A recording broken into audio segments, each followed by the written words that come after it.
ప్రభువునందు ప్రియమైన తెలుగు క్రైస్తవ శ్రోతలకు క్రీస్తు పేరిట నా వందనాలు.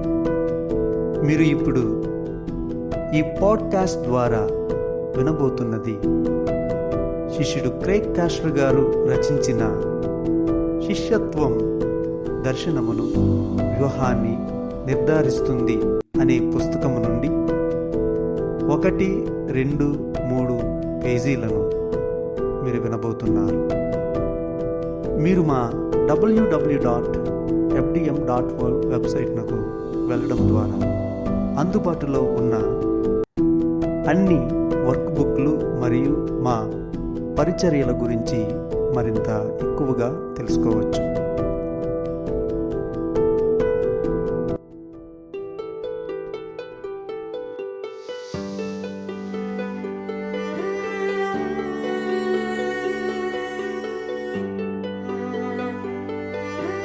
శిష్యత్వం దర్శనమును వ్యూహాన్ని నిర్ధారిస్తుంది.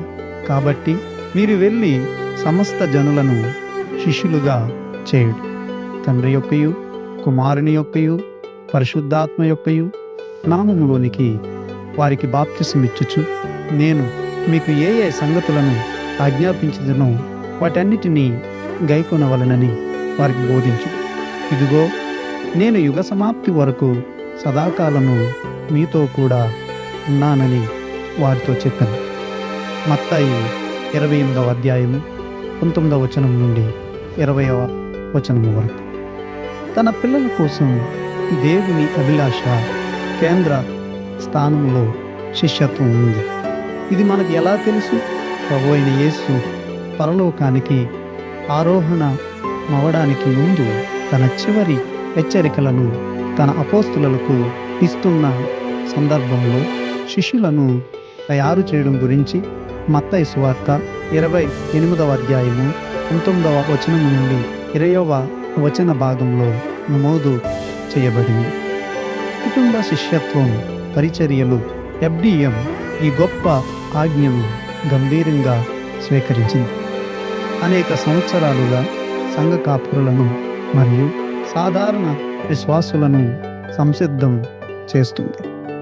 శిష్యత్వం కోసం ఒక దర్శనాన్ని పొందడంలో కాపురులకు సహాయం చేయడం, వారికి అప్పగింపబడిన నిర్దిష్ట విశ్వాసుల శరీరాన్ని లక్ష్యంగా చేసుకుని వ్యూహాలను వృద్ధి చేయడంలో వారికి సహాయం చేయడమే ఈ చిన్న పుస్తకంలోని మా లక్ష్యం. అంతిమంగా క్రైస్తవులు తమ విశ్వాసంలో పరిణితి చెందడంలోనూ ఇతరులను శిష్యులుగా చేయడం నేర్చుకోవడంలోనూ సహాయపడాలని మేము కోరుకుంటున్నాం. తద్వారా గొప్ప ఆజ్ఞను నెరవేర్చడం జరుగుతుంది. ఈ సాధనం ప్రభావవంతమైన శిష్యత్వ వ్యూహాల యొక్క కీలకమైన ప్రాముఖ్యతను మరియు దాని కొరకైన అవసరత కోసం వాక్యానుసారమైన దృక్పథాన్ని తెలియపరుస్తుంది. నేటి నిలువెచ్చని క్రైస్తవ సంస్కృతిలో సంఘం నాయకులు ఎదుర్కొంటున్న సమస్యలను మేము అర్థం చేసుకున్నాం.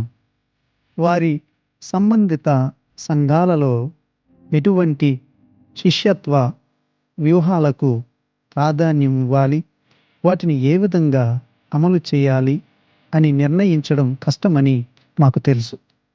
అనేక సార్లు సంఘ నాయకులు సంఘ వేదిక నుండి బోధించడం మాత్రం సరిపోతుందని విశ్వసించడంలో తప్పు చేస్తారు, లేదా అనేకమైన పరిచర్యలను లేదా గృహ సమూహాలను కలిగి ఉండడమే జవాబని వారు తలంచారు.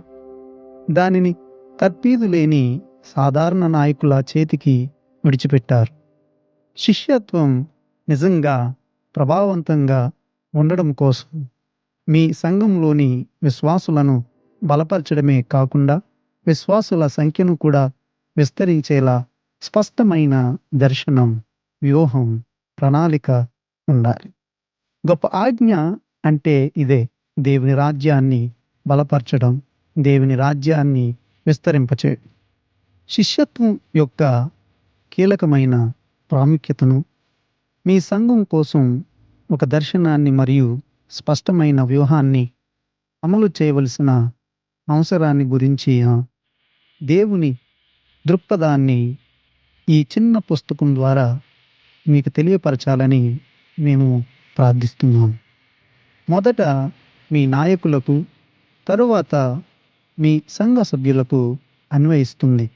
నిజమైన శిష్యత్వం కోసం దేవుని అభిలాష మీ సంఘం యొక్క దర్శనముగా ఉండాలి. మీరు ముందుకు సాగడానికి ప్రేరణగా మార్పు చెందాలని మేము ప్రార్థిస్తున్నాం. దేవుడు మీ ప్రయత్నాలను, ప్రణాళికను ఆశీర్వదించుగాక. ఈనాటి శిష్యత్వంలో ఉన్న సమస్య, ప్రభువైన యేసు పరలోకానికి ఆరోహణమవడానికి ముందు శిష్యులను తయారు చేయాలని దేవుని వాక్యంలో చెప్పబడిన వాటన్నిటినీ గైకొనడంలో పరిశుద్ధులకు బోధించాలని ఆజ్ఞాపించాడు. ఈ ప్రక్రియను మొదట ప్రభువైన యేసు తన బహిరంగ పరిచర్య సమయంలో కనపరిచాడు. తరువాత ఆయన అనుచరులు ఆదిమ సంఘాన్ని స్థాపించారు. క్రైస్తవులుగా మనకు ఇప్పుడు ఉన్న ఆజ్ఞ ఇదే: శిష్యులను తయారు చేయడం, దేవుడిలో ఎవరో, ఆయన కోసం ఏ విధంగా జీవించాలో వారికి బోధించడం. ఇది యుగాంతం వరకు అనుసరించాలని విశ్వాసులందరికీ ఆయన ఇచ్చిన ఆజ్ఞ ఇది. ఇక్కడ భూమి మీద ఉన్నప్పుడు ఇది మన పరిచర్య. అయితే ప్రస్తుతం ఎన్ని సంఘాలు ప్రభువైన యేసు ఆజ్ఞ విషయంలో సంపూర్ణ అవగాహన కలిగి పనిచేస్తున్నాయి? విచారకరంగా ఎక్కువ సంఘాలు ఆ విధంగా పనిచేయడం లేదు. ఏం జరుగుతుంది? ఎవరిని లేదా వేటిని మనము నిందించాలి? ఈ పరిస్థితి విషయంలో విశ్వాసుల సోమరితనం లేదా మనము జీవిస్తున్న లోకములోని శోధనలు, ఆటంకాలను ఎదుర్కొంటున్నప్పుడు దేవుని చిత్తానికి మాత్రమే లోబడడానికి ఇష్టపడని స్థితి మీద సంఘం న్యాయకత్వం నింద వేయవచ్చు. అయితే అసలు సమస్య అధికమైన సోమరితనం కాదు, లేదా మన సంఘములు మరియు గృహాల వెలుపల జరుగుతున్నది కాదు. ఇది మన సంఘాలు మరియు కుటుంబాలలో జరగకుండా ఉన్న స్థితి. మనము నేటి శిష్యత్వంలో ఉన్న సమస్యలను 3 ప్రధాన సమస్యలకు సంక్షిప్తపరిచాము. 1. మన సంబంధాల విషయంలో దేవుని ప్రాధాన్యత క్రమం గురించిన అవగాహన లోపం. 2. నిజమైన శిష్యత్వం గురించి సాధారణ అవగాహన లోపం. 3. మన స్వంత సంఘాలు మరియు కుటుంబాలలో ఉద్దేశపూర్వకత లోపం. వీటిని గురించి ఇప్పుడు మాట్లాడుకుందాం. మన సంబంధాల విషయంలో దేవుని ప్రాధాన్యత క్రమం గురించిన అవగాహన లోపం.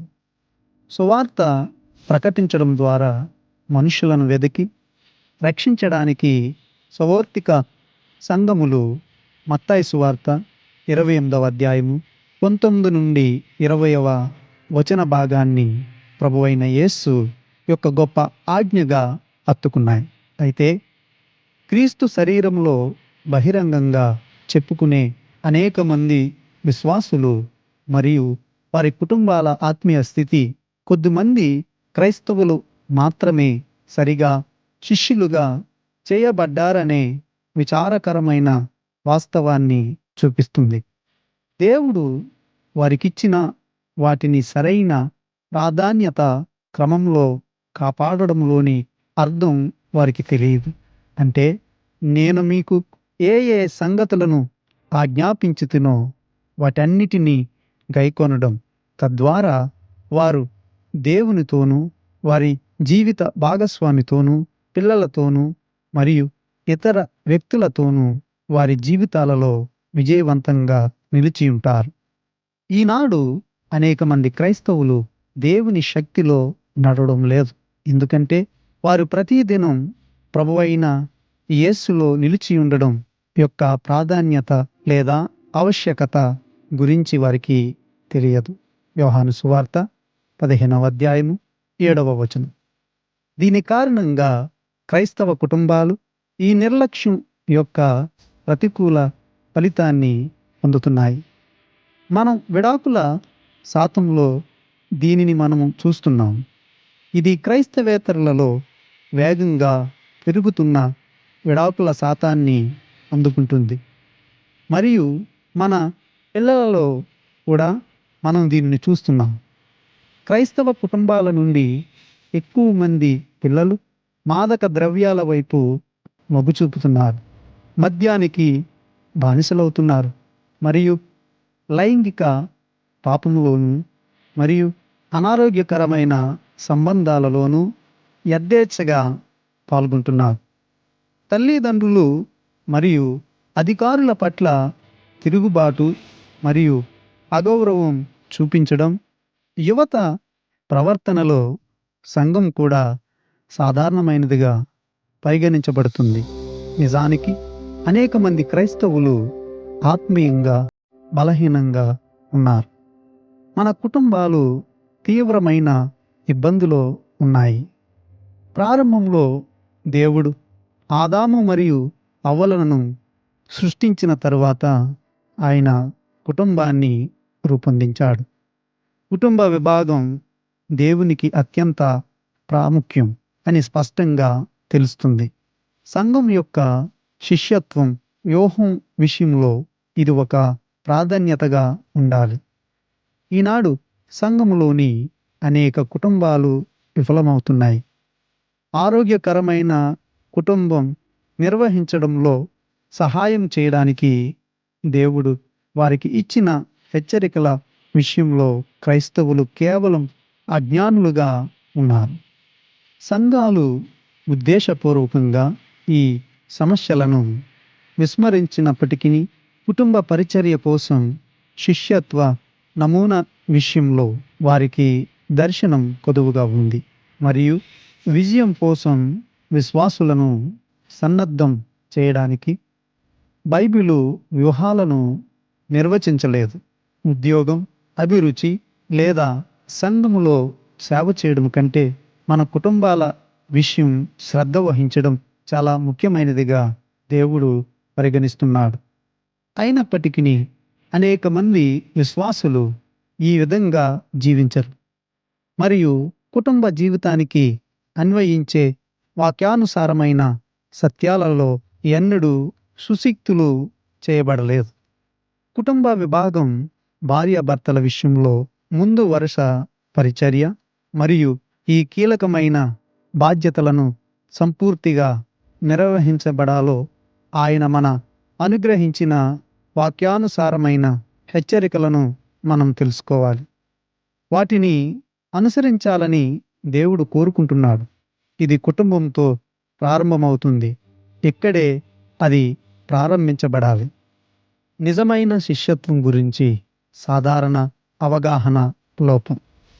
శిష్యత్వాన్ని నిర్వచించమని మీరు ఒక సాధారణ క్రైస్తవుణ్ణి అడిగినట్లయితే, విశ్వాసం యొక్క పునాది సిద్ధాంతాలను నేర్చుకోవడానికి నూతన విశ్వాసుల కోసం ఒక తరగతి తీసుకోవడం లాంటిది అని వారు చెప్పవచ్చు. వాస్తవానికి ఇది చాలా ముఖ్యమైనది. అయితే దానికంటే చాలా ముఖ్యమైనది శిష్యులుగా తయారు చేయబడడం, అంటే యేసులా ఉండేలా నేర్చుకోవడం. ఆయన మనకు అనుగ్రహించిన ప్రతి దానిని, ఆయన కృపచేత చేయడానికి హెచ్చరించిన ప్రతి దానిని సరిగా సంరక్షించుకోవడమే శిష్యత్వం. ఒక నిర్దిష్ట పరిణత స్థితిలో విద్యార్థి ఇతరులను శిష్యులుగా సంసిద్ధులుగా చేయడం ప్రారంభించాలనే నిరీక్షణ ఉంటుంది. మత్తయి సువార్త 28వ అధ్యాయము 19 నుండి 20వ వచన భాగంలో ప్రభువైన యేసు సంఘం యొక్క ప్రధాన ఉద్దేశాన్ని, ప్రాధాన్యతను బయలుపరుస్తున్నాడు. అది గొప్ప ఆజ్ఞ.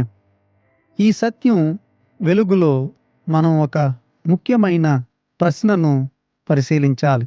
శిష్యులను తయారు చేయడం సంఘం యొక్క ప్రాథమిక ఉద్దేశం మరియు ప్రాధాన్యత అయినట్లయితే, నేటి విశ్వాసులలో అనేక మంది శిష్యుడంటే ఎవరు మరియు శిష్యత్వం అంటే ఏమిటి అనే విషయాలలో ఇంకా అజ్ఞానంలో ఎందుకు ఉన్నారు మరియు దాని అవగాహన వారు కలిగి ఉన్నట్లయితే ఏకంగా ఉండాలనే పిలుపుకు వారు ఎందుకు జవాబివ్వడం లేదు?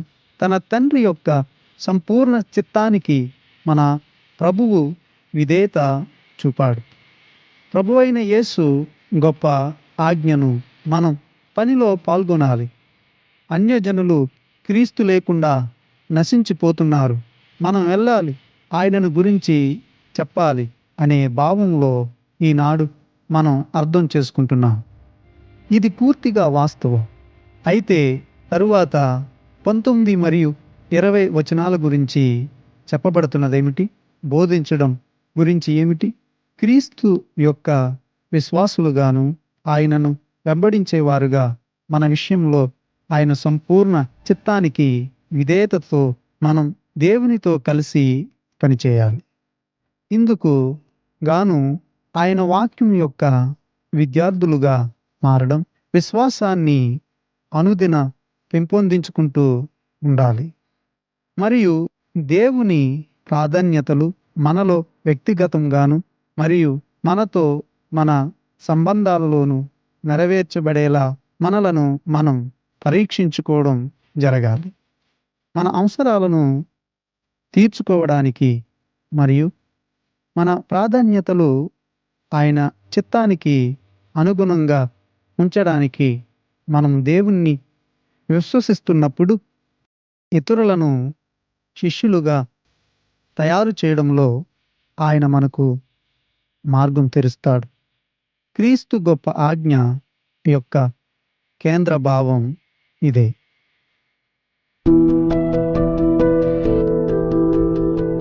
ప్రియమైన శ్రోతలు, ఇప్పటి వరకు మీరు విన్నది శిష్యత్వం దర్శనమును, వ్యూహాన్ని నిర్ధారిస్తుంది అనే పుస్తకము నుండి 1, 2, 3 పేజీలను. ఈ పుస్తకము మరియు ఇతర పుస్తకములు www.fdm.world వెబ్సైట్ నందు ఉచితముగా లభిస్తాయి. మీరు విన్న దాని ద్వారా మీరు ఆశీర్వదించబడుతున్నట్లయితే దయచేసి ఈ పాడ్కాస్ట్ను మరియు మా వెబ్సైట్ను మీ సేవకులు మరియు మీ కుటుంబీకులు, మీ స్నేహితులతో భాగస్వామ్యం చేయండి. దేవుడు మిమ్మును, మీ కుటుంబమును ఈ పరిచర్య ద్వారా దీవించునుగాక. ఆమేన్.